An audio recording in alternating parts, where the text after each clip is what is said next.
UPSC ನಾಗರಿಕ ಸೇವಾ ಪರೀಕ್ಷೆ 2024ರಲ್ಲಿ ತೇರ್ಗಡೆ ಹೊಂದಿರುವಂತಹ BM ಮೇಘನ್ ಅವರು ನನ್ನೊಂದಿಗಿದ್ದಾರೆ. ಅವ್ರನ್ನ ನಾನೀಗ ಮಾತಾಡಿಸ್ತಾ ಹೋಗ್ತೀನಿ. ಮೇಡಮ್, ಮಾತಾಡ್ತಾ ಹೇಳ್ತೀರಿ ವೇದಿಕೆಯಲ್ಲಿ ನೀವು ಯಾವ ರೀತಿಯಾಗಿ ಯುಪಿಎಸ್ಸಿ ಪರೀಕ್ಷೆನ ಎದುರಿಸಿದ್ರಿ, ಯಾವ ರೀತಿ ಸವಾಲುಗಳಿತ್ತು ಅನ್ನುವಂಥದ್ದು ಅದ್ರ ಬಗ್ಗೆ ಹೇಳೋದಾದ್ರೆ. ಸರ್, ನಂದು ಪ್ರಾರಂಭದಲ್ಲಿ ಏನಾಗಿತ್ತು ಅಂದ್ರೆ UPSC ಮಾಡಬೇಕು, ನಾಗರಿಕ ಸೇವಾ ಪರೀಕ್ಷೆಯನ್ನು ತಗೊಳ್ಬೇಕು ಅಂತಿತ್ತು. ಆದ್ರೆ ಪೂರ್ವಭಾವಿಯಾಗಿ ಸಿದ್ಧತೆಗಳನ್ನ ಮಾಡ್ಕೊಂಡಿರ್ಲಿಲ್ಲ. ಡೆಲ್ಲಿಗೆ ಹೋಗಾದ್ಮೇಲೆ ನನಗೆ ಇಷ್ಟೊಂದು ವಾಸ್ಟ್ ಇದೆ, ಇಷ್ಟೊಂದು ಡೆಪ್ತ್ ಅಲ್ಲಿ ಇದೆ ಅನ್ನೋದು ಅರ್ಥ ಆಗ್ತಾ ಹೋಯ್ತು. ನನಗೆ ಪರೀಕ್ಷೆ ಮೊದಲನೇ 2ನೇ ಪರೀಕ್ಷೆ ಪ್ರಿಲಿಮ್ಸ್ ತಗೊಂಡ್ಬೇಕಾದ್ರೆ ಅದಿನ್ನೂ ಸಿಲೆಬಸ್ ಇನ್ನೂ ಗ್ರಿಪ್ ಅಲ್ಲೇ ಇರಲಿಲ್ಲ. ಸೊ ಹಾಗಾಗಿ ಸತತವಾಗಿ 3 ಬಾರಿ ನನಗೆ ಪ್ರಿಲಿಮ್ಸ್ ಫೇಲ್ಯೂರ್ ಆಯ್ತು.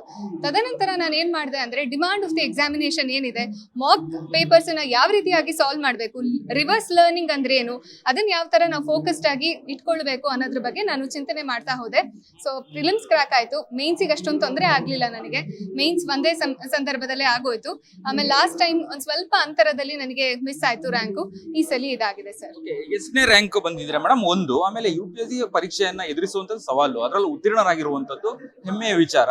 ಯಾವ ರೀತಿಯಾಗಿ ಸವಾಲುಗಳನ್ನ ಎದುರಿಸಿದ್ರಿ, ಎಷ್ಟನೇ ರ್ಯಾಂಕ್ ಪಡ್ಕೊಂಡಿದ್ದೀರಾ ಅನ್ನುವಂಥದ್ದು? ನಂದು ರ್ಯಾಂಕು 425ನೇ ರ್ಯಾಂಕ್ ಆಗಿದೆ.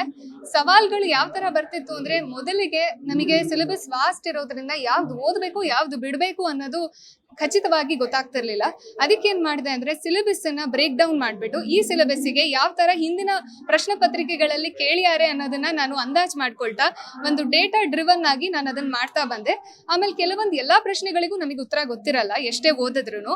ಅಂತ ಗೊತ್ತಿಲ್ಲದೆ ಇರೋ ಉತ್ತರಗಳಿಗೆ ಹೇಗೆ ಆನ್ಸರ್ ಮಾಡಬೇಕು ಅನ್ನೋದನ್ನು ಕೂಡ ಕಲಿತಾ ಬಂದೆ.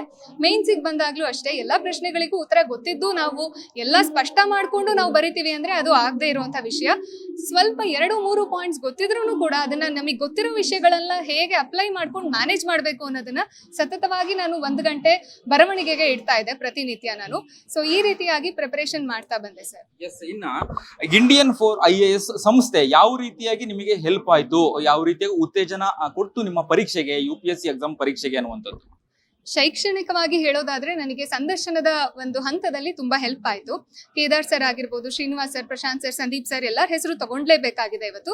ಅವರು ಎಷ್ಟು ಕಮಿಟೆಡ್ ಆಗಿತ್ತು ಅಂದ್ರೆ ರಾತ್ರಿ 12 ಗಂಟೆಗೆ ನಾನು ವಾಟ್ಸ್ಆಪ್ ಮೆಸೇಜ್ ಮಾಡಿದ್ರು, ಅದಕ್ಕೆ ನನಗೆ ಉತ್ತರ ಕೊಡ್ತಾ ಇದ್ರು. ಆ ರೀತಿಯಾಗಿ ನನಗೆ ಒಂಥರ ಮೊರೈಲ್ ಬೂಸ್ಟರ್ ಆಗಿ ಕೆಲಸ ಮಾಡ್ತು. ಇನ್ನು ಅದು ಹೊರತಾಗಿ ಮಾನಸಿಕವಾಗಿ ಹೇಳಬೇಕು ಅಂದ್ರೆ ನಂದು ಫೇಲ್ಯೂರ್ ಆದಾಗ ಇನ್ನೊಮ್ಮೆ ನಾನು ತಗೊಳ್ಳಲ್ಲ ಸರ್ ಅಂತ ಕೂತ್ಬಿಟ್ಟಿದೆ. ಆ ಸಂದರ್ಭದಲ್ಲಿ ಕೇದಾರ್ ಸರ್ ಆಗಿರ್ಬೋದು, ಪ್ರಶಾಂತ್ ಸರ್ ವೈಯಕ್ತಿಕವಾಗಿ ನನಗೆ ಕರೆಗಳನ್ನ ಮಾಡಿ, ಬಿಡಬೇಡಮ್ಮ, ನಿನ್ಗಾಗತ್ತೆ, ನಿನ್ ಕೈಲಿ ಆಗತ್ತೆ ಅಂತ ಹೇಳಿ ನನ್ನಲ್ಲಿ ಯಾವಾಗ ಆತ್ಮವಿಶ್ವಾಸ ಕುಂದಿತ್ತೋ ಆ ಸಂದರ್ಭದಲ್ಲಿ ಅವ್ರು ಎಕ್ಸ್ಟರ್ನಲಿ ಕೊಟ್ಟು ನನಗೆ ಬೂಸ್ಟ್ ಅಪ್ ಮಾಡಿದ್ರು. ಹಾಗಾಗಿ ಎಲ್ಲಾ ರೀತಿಯಿಂದಲೂ ನನಗೆ ಹೆಲ್ಪ್ ಆಗಿದೆ ಸರ್. ಹಾಗಿದ್ರೆ ಎಷ್ಟು ಬಾರಿ ಪರೀಕ್ಷೆನ ಎದುರಿಸಿದ್ರಿ ನೀವು ಅನ್ನುವಂಥದ್ದು? ಯಾವ ಅಟೆಂಪ್ಟ್ ಅಲ್ಲಿ ಪಾಸ್ ಆದ್ರಿ ನೀವು? ಇದುವರೆಗೂ ನಾನು 5ನೇ ಅಟೆಂಪ್ಟ್ ಅಲ್ಲಿ ಪಾಸ್ ಆಗಿದ್ದೀನಿ. ಸೊ 5 ಬಾರಿ ನಾನು ಪರೀಕ್ಷೆಯನ್ನ ಎದುರಿಸಿದ್ದೇನೆ ಸರ್. ಓಕೆ, 5ನೇ ಬಾರಿ ಪಾಸ್ ಆಗಿದ್ರಿ ಅಂತ ಹೇಳುವಾಗ 1-2 ಎಕ್ಸಾಮ್ ಅಲ್ಲೇ ಏನ್ ಧೃತಿಗೆಡ್ತಾರೆ, ಬೇಡಪ್ಪ ಸಾಕು ಅಂತ ಹೇಳಿ ಹೇಳ್ತಾರೆ. ಯಾವ ರೀತಿಗೆ ಧೈರ್ಯ ತಗೊಂಡ್ರಿ ಅನ್ನುವಂಥದ್ದು, ಮನೆಯಲ್ಲಿ ಪೋಷಕರಿಂದ ಯಾವ ರೀತಿಯಾಗಿ ಸಹಕಾರ ಸಿಕ್ತು ನಿಮಗೆ?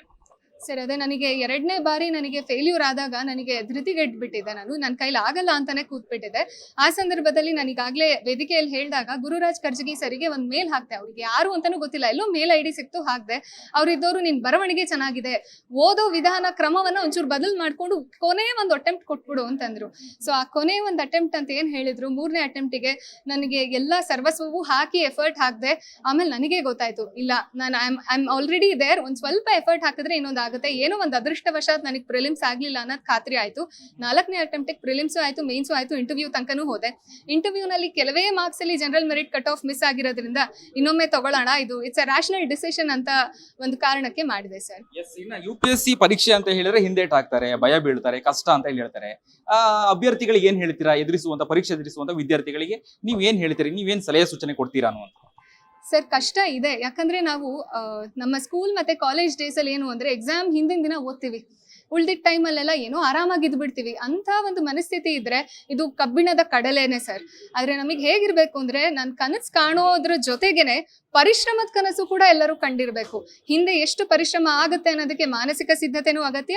ಅಷ್ಟೇ ರೀತಿಯಾಗಿ ಪೂರ್ವಭಾವಿಯಾಗೂ ಕೂಡ ನಾವು ಬೇಸಿಕ್ ಬುಕ್ಸ್ ಮತ್ತೆ NCERTsಗೆ ಯಾವುದೇ ಕೋಚಿಂಗ್ ಇನ್ಸ್ಟಿಟ್ಯೂಷನ್ಸಿನ ಹೆಲ್ಪ್ ಬೇಕಾಗಿಲ್ಲ. ಬೇಸಿಕ್ ಬುಕ್ಸ್ ನಾವಾಗೆ ಓದಿ ಅರ್ಥ ಮಾಡ್ಕೊಳ್ಬಹುದಾಗಿರುತ್ತೆ. 6ನೇ ತರಗತಿಯಿಂದ 10ನೇ ತರಗತಿ ತನಕ ಆರಾಮಾಗಿ ಓದ್ಬೋದಾಗಿರುತ್ತೆ. ಅದಾದ್ಮೇಲೆ ಈಗೆಲ್ಲ ವೆಬ್ಸೈಟ್ ವೆಬ್ಸೈಟ್ ಲಾಂಚ್ ಮಾಡಿದ್ದಾರೆ ಇಂಡಿಯಾ ಫಾರ್ IAS. ಅಲ್ಲಿ ಕರೆಂಟ್ ಅಫೇರ್ಸ್ನ, ನ್ಯೂಸ್ ಪೇಪರ್ಸ್ನ ಈ ಥರದ್ದೆಲ್ಲ ಓದ್ಕೊಂಡು ನಮಗೊಂದು ಪರಿಶ್ರಮದ ಹಿನ್ನೆಲೆ ಇರಬೇಕು, ಪ್ಲಸ್ ಮಾನಸಿಕ ಸದೃಢತೆ ಇರಬೇಕು. ಅದಿಷ್ಟು ಇದ್ಕೊಂಡು ಎಫರ್ಟ್ ಹಾಕಬೇಕಾಗುತ್ತೆ ಸರ್. ಇನ್ನ UPSC ಪರೀಕ್ಷೆನ ಎದುರಿಸಿರುವಂತದ್ದು 41 ಅಭ್ಯರ್ಥಿಗಳು ತೇರ್ಗಡೆಯಾಗಿರುವಂತದ್ದು ಕನ್ನಡಿಗರಾಗಿ ಹೆಮ್ಮೆ ಇದೆ. ಏನ್ ಹೇಳಲಿಕ್ಕೆ ಬಯಸ್ತೀರಾ ನೀವು? ನನಗೆ ಬಹಳ ಖುಷಿ ಆಗುತ್ತೆ ಸರ್. ನನಗೆ ನಾವು ಸಕ್ಸಸ್ ಆಗಿದೆ ಅನ್ನೋಕ್ಕಿಂತ ಹೆಚ್ಚಿಗೆ ನಾನು ಅದೇ ಸ್ಟೇಜ್ ಮೇಲೆ ಕುತ್ಕೊಂಡು ಹೇಳ್ತಿದ್ದೆ ನನ್ನ ಪಕ್ಕದವಳಿಗೆ, ನಾವೆಲ್ಲರೂ ಇಂಟರ್ವ್ಯೂ ಒಟ್ಟಿಗೆ ಫೇಸ್ ಮಾಡಿದ್ವಿ, ಕೊನೆಗೆ ಇವಾಗ ಒಟ್ಟಿಗೆ ಸ್ಟೇಜ್ ಮೇಲೆ ಬಂದು ಸನ್ಮಾನ ಸ್ವೀಕರಿಸ್ತಿದ್ದೀವಿ ಅಂದ್ರೆ ಅದೊಂದು ಹೆಮ್ಮೆ ವಿಚಾರ. ನಮ್ಮವರು ಅನ್ನೋದು ಯಾವಾಗ್ಲೂ ಇದ್ದೇ ಇರುತ್ತೆ, ಕರ್ನಾಟಕದವರು ಅನ್ನೋದು. ಹಾಗಂತ ಹೇಳ್ಬಿಟ್ಟು ಡಿಸ್ಕ್ರಿಮಿನೇಟ್ ಮಾಡ್ತೀವ? ಖಂಡಿತ ಇಲ್ಲ. ಆದ್ರೂ ಎಲ್ಲೋ ಒಂದ್ ಕಡೆ ಮನಸ್ಸಿನ ಆಳದಲ್ಲಿ ಇರುತ್ತೆ ಅದು ತುಂಬಾ ಖುಷಿ ಆಗ್ತಿದೆ. ನಮ್ ಜೊತೆ ಇನ್ನೆಲ್ಲರೂ ಬಂದ್ರು ಅಷ್ಟೇ ಸಂತೋಷ ಆಗುತ್ತೆ. ಲಿಸ್ಟಲ್ಲಿ ಹೆಸರು ನೋಡಿದ ತಕ್ಷಣ, ನಾವು ನಮ್ಮ ಹೆಸರು ಚೆಕ್ ಮಾಡಿದ ತಕ್ಷಣ ನಮ್ಗೆ ಗೊತ್ತಿರೋರ್ ಹೆಸರು ಚೆಕ್ ಮಾಡ್ತೀವಿ, ಅವ್ರದ್ದಾಗಿದೇನಪ್ಪ ಅಂತ. ಆ ಒಂದು ಕುತೂಹಲ ಇರುತ್ತೆ. ತುಂಬಾ ಸಂತೋಷ ಆಗ್ತಿದೆ ಸರ್. ಕನ್ನಡಿಗರು ಅಂತ ಹೇಳುವಾಗ ಒಂದು ಪ್ರಶ್ನೆ ಕೇಳಲೇಬೇಕು, ನೀವೆಲ್ಲಿ ಯಾವ ಭಾಗದವರು ಅನ್ನುವಂಥದ್ದು? ನಾನು ಮಲೆನಾಡು ಸರ್, ಶಿವಮೊಗ್ಗದ ಭಾಗದವಳು ಹುಡುಗಿ ನಾನು. ಅಪ್ಪ ಅಮ್ಮ ಇಬ್ರು ಚಿಕ್ಕಮಂಗ್ಳೂರ್ನವರು, ನಾನು ಮೂಲತಃ ಶಿವಮೊಗ್ಗದವಳಲ್ಲಿ. ಮಲೆನಾಡಿನ ಹೆಬ್ಬಾಗಿಲು ಶಿವಮೊಗ್ಗದ ಅಭ್ಯರ್ಥಿ UPSC ಪರೀಕ್ಷೆನ ಎದುರಿಸಿದ್ರಾ? ಎಂಟರ್ ಕರ್ನಾಟಕದ ಕನ್ನಡಿಗರ ಅಂದ್ರೆ ಮುಂದೆ ಎದುರಿಸುವಂತಹ ಪರೀಕ್ಷಾ ಅಭ್ಯರ್ಥಿಗಳಿಗೆ ಕೊನೆಯದಾಗಿ ಏನ್ ಹೇಳಲಿಕ್ಕೆ ಬಯಸ್ತೀರಾ? UPSC ಪರೀಕ್ಷೆ ಅಂತ ಹೇಳಿದ್ರೆ ಭಯ, ಭೀತಿ, ಇನ್ನೊಂದು ಮತ್ತೊಂದು ಬದಿಗೊತ್ತಿ ಏನ್ ಹೇಳಲಿಕ್ಕೆ ಬಯಸ್ತೀರಾ ನೀವು? UPSC ಪರೀಕ್ಷೆ ಭಯ ಇದ್ದೇ ಇರುತ್ತೆ. ನನಗಂತೂ ಕೊನೆ ಕ್ಷಣ ಇಂಟರ್ವ್ಯೂ ಆದ್ಮೇಲೂ ಕೂಡ ನಂದಾಗುತ್ತೋ ಇಲ್ವೋ ಅನ್ನೋ ಭಯ ಇದ್ದೇ ಇತ್ತು ಸರ್, ಸತ್ಯವಾಗಿ ಹೇಳ್ಬೇಕಾದ್ರೆ. ಇವೆಲ್ಲ ಭಯದ ಜೊತೆಗೆ ನಾವು ಅದನ್ನ ಆತ್ಮಬಲವನ್ನ ಹೆಚ್ಚಿಸ್ಕೊಳ್ಬೇಕಾಗತ್ತೆ. ನಾವು ಕಷ್ಟಪಟ್ಟ ತಕ್ಷಣ, ಅಟೆಂಪ್ಟ್ಸ್ ಜಾಸ್ತಿ ಆದ ತಕ್ಷಣ ನಾವೇನೋ ಕಡಿಮೆ ಅನ್ನುವಂತಹ ಒಂದು ಆತ್ಮವಿಶ್ವಾಸ ಕುಂದಿಸ್ಕೊಳ್ಳೋ ಅವಶ್ಯಕತೆ ಇಲ್ಲ. ಇನ್ನೂ ಹೆಚ್ಚು ನಮಗೆ ಮುಂದಿನ ಹುದ್ದೆಗೆ ನಮಗೆ ತಯಾರಿಗೊಳಿಸ್ತಿದೆ ಅನ್ನೋಂಥದ್ದು ಭಾವಿಸ್ಬೇಕು. ಇದ್ರ ಜೊತೆಗೆ ತಯಾರಿಯ ಅವಶ್ಯಕತೆ ಕೂಡ ಬಹಳಷ್ಟು ಇದೆ. ಇವಾಗೆಲ್ಲ ಇನ್ಸ್ಟಿಟ್ಯೂಷನ್ಸ್ ಇದೆ, ಆನ್ಲೈನ್ ರಿಸೋರ್ಸಸ್ ಬಹಳ ಇದೆ. ಈವನ್ ರೂರಲ್ ಏರಿಯಾಸ್ ಅಲ್ಲೂ ಕೂಡ ಇಂಟರ್ನೆಟ್ ಕನೆಕ್ಟಿವಿಟಿ ಇದ್ರೆ ನಾವು ತಯಾರಿ ಮಾಡ್ಕೊಳ್ಬಹುದಾಗಿರುತ್ತೆ. ಒಂದು ಏಮ್ ಕಾಣೋದು ಎಷ್ಟು ಮುಖ್ಯನೋ ಅದಕ್ಕೆ ತಕ್ಕಂತೆ ಆ ಸಂದರ್ಭದಿಂದನೇ ಪರಿಶ್ರಮ ಹಾಕ್ಬೇಕು ಸರ್. ನಾವ್ ಹಾಕ್ಲಿಲ್ಲ, ಏಮ್ ಕಂಡ್ವಿ ಅಷ್ಟೇ. ಆ ತಪ್ಪನ್ನು ಯಾರು ಮಾಡೋದ್ ಬೇಡ. ಪರಿಶ್ರಮದ ಜೊತೆಗೆ ಎಲ್ಲರೂ ಏಮ್ ಕಾಣ್ಲಿ. Thank you madam. Thank you sir. ಇದಿಷ್ಟು BM ಮೇಘನ್ ಅವರ ಮಾತಾಗಿತ್ತು. ಕ್ಯಾಮರಾ ಪರ್ಸನ್ ಉಲ್ಲಾಸ್ ಜೊತೆ ಅಭಿಜಿತ್ ಗಣೇಶ್, ಕರ್ನಾಟಕ ಟಿವಿ, ಬೆಂಗಳೂರು. ಬೆಂಗಳೂರಿನ ಬೆಸ್ಟ್ ನೀಟ್ ಕೋಚಿಂಗ್ ಅಕಾಡೆಮಿ ಅಂದ್ರೆ excellence NEET academy. NEET crash course and NEET long term coaching admission ಪ್ರಾರಂಭ. ಈ ಕೂಡಲೇ ಸಂಪರ್ಕಿಸಿ. ಬೆಂಗಳೂರಿನ ಬೆಸ್ಟ್ ನೀಟ್ ಕೋಚಿಂಗ್ ಅಕಾಡೆಮಿ ಅಂದ್ರೆ excellence NEET academy. NEET crash course and NEET long term coaching admission ಪ್ರಾರಂಭ. ಈ ಕೂಡಲೇ ಸಂಪರ್ಕಿಸಿ.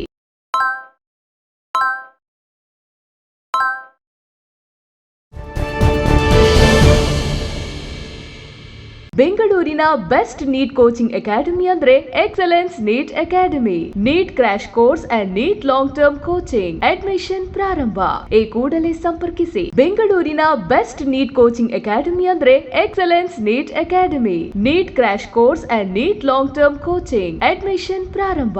ಈ ಕೂಡಲೇ ಸಂಪರ್ಕಿಸಿ.